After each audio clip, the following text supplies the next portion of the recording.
Hello everybody. Okay, we're going to do another guitar building thing. Here we're going to cut this piece that's going to go on the very tail of your guitar. Now I've got it done at this stage so that I've got this piece of wood here clamped to the bench. Then I've got the block itself. Then I got this guide here that I'm going to cut along. Now what I did was I went and I laid this, I marked dead center of my joins, where the sides join and where I designed it to be dead center of the block, and I made a mark on the block, and then I went to the other side and I did the same thing, so that when I lined this baby up I could get it bang lined up dead straight, okay? So I drew the lines around it and I had it extended up about that much, and the reason being is if you overcut a little bit you can push this baby down in to tighten up, okay? So now that that's all been said and done, I've already made one cut. Now this is the saw I would be using, this is what I use to start it, okay? Now I'm going to have to move this handle a bit so that I can clear it with the saw.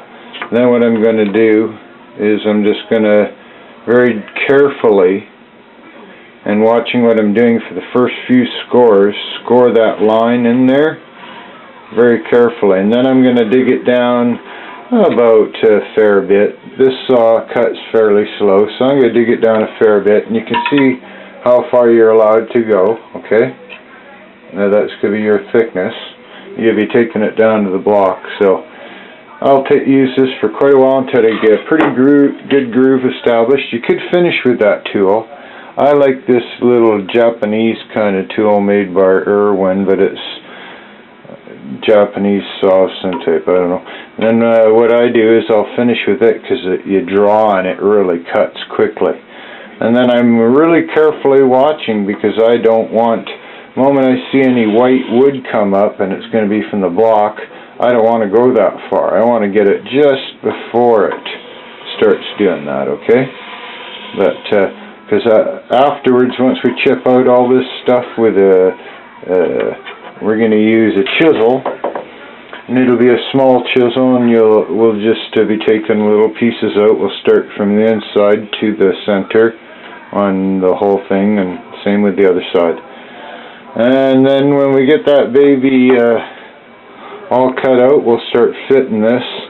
Now also another thing to remember is the binding is going to go on the side, so if it went down a hair, that wouldn't be a crime, okay?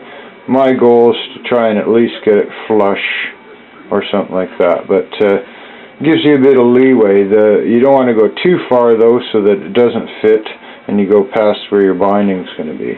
So I like to cut these a little thicker, and then they'll snug right up. And then when you glue them on one side and put a little bit of glue in the trench here, and then you can stick it in, then you can actually sort of just tap it along a bit, and not too much because you don't want it to wedge, you want it to seat more than anything. But you do want it to be in there fairly snug so there'll be no gap on either side. Alrighty, so party on, little dudes. It'd be nice for somebody to say they like what I'm doing. Okay, bye.